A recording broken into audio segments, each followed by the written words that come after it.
Hi everybody, कैसे हैं आप लोग। उम्मीद है अच्छे होंगे और आज के लेक्चर को भी एंजॉय करेंगे। हम लोग पुलिस एक्ट के सीरीज पे चल रहे हैं और ये जो सीरीज है वो उन जुडिशियल एस्पायरेंट्स के लिए बहुत ज्यादा इंपॉर्टेंट है जो यूपी एपीओ के एग्जाम में लगे हुए हैं, जो प्रिपरेशन में लगे हुए हैं यूपी एपीओ के एग्जाम के लिए। पुलिस एक्ट से बहुत सारा क्वेश्चंस एमसीक्यूज में पूछा जाता है। कैसे पूछा जाता है एमसीक्यूज में क्वेश्चंस प्रीलिम्स में, उस पर्सपेक्टिव से मैंने वीडियो को बनाने की कोशिश करी है। तो अगर आपने मेरा एपिसोड नंबर 1, 2, 3 नहीं देखा है पुलिस एक्ट पे तो आप जरूर देखिए, क्योंकि आपके लिए बहुत इंपॉर्टेंट है। और अगर आप यूपी एपीओ के एग्जाम में लगे हुए हैं तो आपके लिए ही है ये लेक्चर्स। तो जाइए, इन सभी लेक्चर्स का लिंक मिलेगा आपको डिस्क्रिप्शन बॉक्स में, आप लिंक पे क्लिक कीजिए और सभी लेक्चर्स को देखिए। बहुत इंपॉर्टेंट है, बहुत ज्यादा इंपॉर्टेंट है। आज इस एपिसोड में डिस्कस करेंगे पुलिस एक्ट पे ही, और आज हम लोग डिस्कस करने वाले हैं सेक्शन 42 से सेक्शन 47 तक।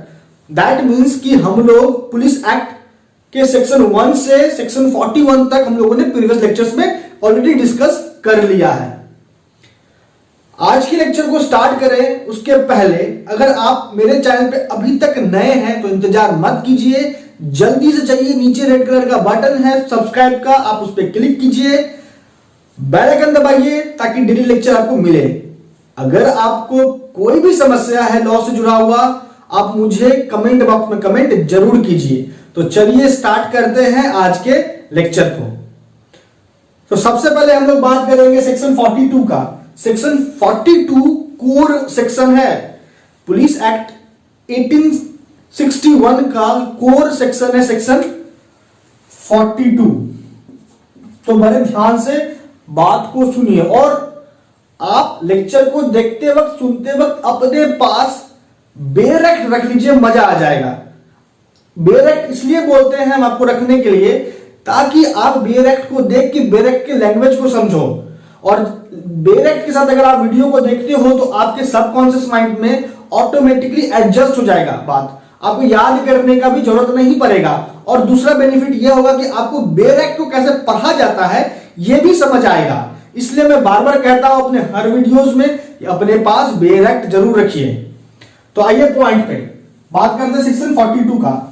सेक्शन 42 क्या कहता है? Limitation of access. इसमें क्या बताया जा रहा है, देखिए यहां पे सेक्शन 42 में जो भी प्रोसिक्यूशन पुलिस एक्ट के अकॉर्डिंग होगा उसके लिमिटेशन के बारे में आपको जानकारी दी जा रही है सेक्शन 42 के अकॉर्डिंग।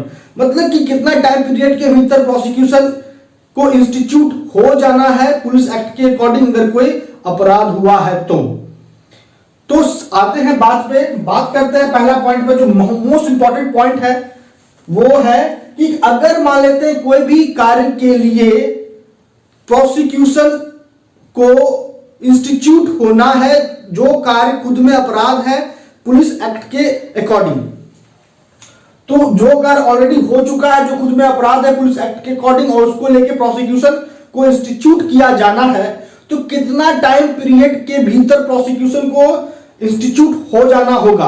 तो जिस डेट, बड़े ध्यान से सुनिए लेक्चर, जिस डेट को वो एक्ट कमिट हुआ है, वो अपराध हुआ है, उस डेट से 3 महीना के भीतर प्रोसिक्यूशन को इंस्टीट्यूट हो जाना है। दैट इज मामला दर्ज हो जाना आवश्यक है। तो लिमिटेशन ऑफ पीरियड का बात अगर करोगे तो आप यहां पे कितना टाइम पीरियड है? 3 मंथ्स। ये आप ध्यान दो, किस डेट से? From the date of commission of such an act. ये हो गया पहला पॉइंट। अब देखिए आगे आते हैं, दूसरे नंबर पॉइंट पे आते हैं जो मोस्ट इंपॉर्टेंट है। वो क्या है कि अब जो प्रोसिक्यूशन लाया जाएगा किसी पार्टिकुलर पर्सन के अगेंस्ट, उस प्रोसिक्यूशन का नोटिस लिखित में, उस प्रोसिक्यूशन का, उस एक्शन का नोटिस लिखित में, ध्यान से देखिए, उस एक्शन का, उस मुकदमे का नोटिस लिखित में, साथ ही साथ किस ग्राउंड पर प्रोसिक्यूशन को इंस्टीट्यूट किया जा रहा है व्यक्ति के अगेंस्ट, उसका कारण उस नोटिस में होगा। और वो नोटिस दिया जाएगा किसको? तो वो दिया जाएगा जिस व्यक्ति के अगेंस्ट वो मुकदमा लाया जा रहा है उस व्यक्ति को, और उसके साथ साथ डिस्ट्रिक्ट सुपरिटेंडेंट को और असिस्टेंट डिस्ट्रिक्ट सुपरिंटेंडेंट को दिया जाएगा वो नोटिस, और नोटिस कम से कम प्रोसिक्यूशन के दर्ज होने के कम से कम 1 महीना पहले नोटिस दिया जाना आवश्यक है। तो बड़े ध्यान से सुनिए, बहुत इंपॉर्टेंट पॉइंट है। जिस डेट को मुकदमा होगा उस डेट से 1 महीना कम से कम पहले नोटिस मिलना चाहिए इस संबंध में डिफेंडेंट को, दैट इज पर्सन जिसके खिलाफ मुकदमा लाया जा रहा है इस एक्ट के अकॉर्डिंग, और उसके साथ साथ डिस्ट्रिक्ट सुपरिंटेंडेंट को या फिर असिस्टेंट डिस्ट्रिक्ट सुपरिंटेंडेंट को दिया जाएगा नोटिस। तो इतनी सारी बातों की जानकारी आपको मिल गई सेक्शन 42 से। आगे बढ़े दोस्तों, उसके पहले महत्वपूर्ण बात कि अगर आपने मुझे अभी तक इंस्टा पे फॉलो नहीं किया है तो आप मुझे इंस्टा पे फॉलो करो। कोई भी पर्सनल क्वेरी है लॉ से जुड़ा हुआ, आपको कैसे बेयर एक्ट को याद करना है, कैसे पढ़ना जाता है बेयर एक्ट को, कैसे हम किसी भी जुडिशियल एग्जाम का तैयारी खुद से कैसे किया जा सकता है बिना किसी कोचिंग के, इन सभी विषयों पे अगर आपको जानकारी चाहिए, आपको सजेशन चाहिए, तो आप मुझे कांटेक्ट करो, आप मुझे फॉलो करो इंस्टा पे। इंस्टा का लिंक आपको डिस्क्रिप्शन में मिल जाएगा। दूसरा नंबर पॉइंट, अगर आपने मुझे अभी तक फेसबुक पेज पे फॉलो नहीं किया है तो फेसबुक पेज पे भी फॉलो करो, उसका भी लिंक आपको डिस्क्रिप्शन में है, आप उस लिंक पे क्लिक करके मुझे फेसबुक पेज पे भी फॉलो कर लो। और अगर आप, तीसरा नंबर पॉइंट बहुत इंपॉर्टेंट है, अगर आप मुझे व्हाट्सएप जुडिशियल ग्रुप में फॉलो करना चाहते हो, दैट मीन्स कि आप व्हाट्सएप जुडिशियल ग्रुप से जुड़ना चाहते हो, तो आपको व्हाट्सएप जुडिशियल ग्रुप का भी लिंक डिस्क्रिप्शन में मिलेगा। या तो आप मुझे कमेंट बॉक्स में अपना व्हाट्सएप नंबर कमेंट कर दो, मैं आपको ऐड कर लूंगा व्हाट्सएप जुडिशियल ग्रुप से। चौथा नंबर पॉइंट है कि अगर आप जुडिशियरी का तैयारी करना चाहते हैं, that means judicial exam preparation में जुड़ना चाहते हैं, जुडिशियल एग्जाम के पर्सपेक्टिव में प्रिपरेशन करना चाहते हैं, और इसके पर्सपेक्टिव में किसी ग्रुप से आप जुड़ना चाहते हैं, तो जुडिशियल एग्जाम प्रिपरेशन का ग्रुप भी लिंक में, उसका भी लिंक डिस्क्रिप्शन बॉक्स में है। आप उन लिंक पे क्लिक करो और जुडिशियल एग्जाम प्रिपरेशन ग्रुप से जुड़ जाओ, बहुत बेनिफिशियल है आपके लिए, बहुत बेनिफिशियल। आइए पॉइंट पे बात करते हैं सेक्शन 43 का। सेक्शन 43 कहता है कि please that the act was done under warrant. इसका क्या कॉन्सेप्ट है आप ये देखो। सेक्शन 43 कहता है कि अगर मान लीजिए पुलिस ऑफिसर के द्वारा कोई कार्य हुआ और उस कार्य के आधार पे पुलिस ऑफिसर को प्रोसिक्यूट किया जा रहा है, तो पुलिस ऑफिसर उस प्रोसिक्यूशन के अगेंस्ट अपना डिफेंस ले सकता है इस बात पे कि उस पुलिस ऑफिसर ने वह कार्य किया था अंडर वारंट, और वो वारंट इश्यू हुआ था मजिस्ट्रेट के द्वारा। तो ये हो गया सेक्शन 43। आगे बढ़िए, बात करते हैं सेक्शन 44 का। सेक्शन 44 क्या कहता है? Police officer to keep diary. General police office, माफ कीजिए, जनरल पुलिस डायरी को अपने पास रखने का दायित्व बनता है officer in charge of the police station का। यहां पे जिस पुलिस ऑफिसर का बात किया जा रहा है वो है officer in charge of the police station. Section 44 क्या कह रहा है? ये दायित्व के बारे में बता रहा है पुलिस ऑफिसर का कि पुलिस ऑफिसर को अपने पास जनरल पुलिस डायरी रखना है। अब जनरल पुलिस डायरी में जनरली किन किन बातों का जिक्र होता है? तो व्यक्ति जिसके खिलाफ अपराध हुआ है, जिसने अपराध किया है, अपराध कब हुआ, अपराध क्या है, इन सभी बातों का रिकॉर्ड होता है उस डायरी में। तो ये हो गया सेक्शन 44 से। अब देखिए आपसे सवाल कैसे पूछता है प्रीलिम्स में, ऑब्जेक्टिव में सवाल आपसे कैसे पूछेगा कि जनरल पुलिस डायरी के संबंध में कौन सा सेक्शन हमको देखना है। तो आपको याद रखना होगा कि जनरल पुलिस डायरी के लिए सेक्शन 44 होता है। और आपसे यह भी पूछा जा सकता है कि जनरल पुलिस डायरी किस पुलिस ऑफिसर के पास होना आवश्यक है। तो आपको याद रखना है officer in charge of the police station. आगे बढ़िए, बात करते हैं सेक्शन 45।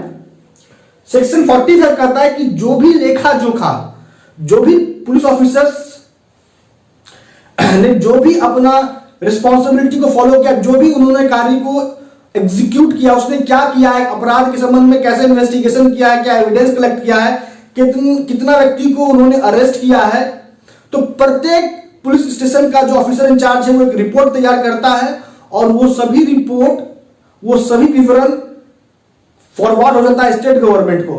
तो किस फॉर्म में वो रिटर्न फाइल होगा टू द स्टेट गवर्नमेंट, इसके संबंध में जो मैनर प्रिस्क्राइब होगा, ये मैनर प्रिस्क्राइब होगा किसके द्वारा? स्टेट गवर्नमेंट के द्वारा ही प्रिस्क्राइब होगा।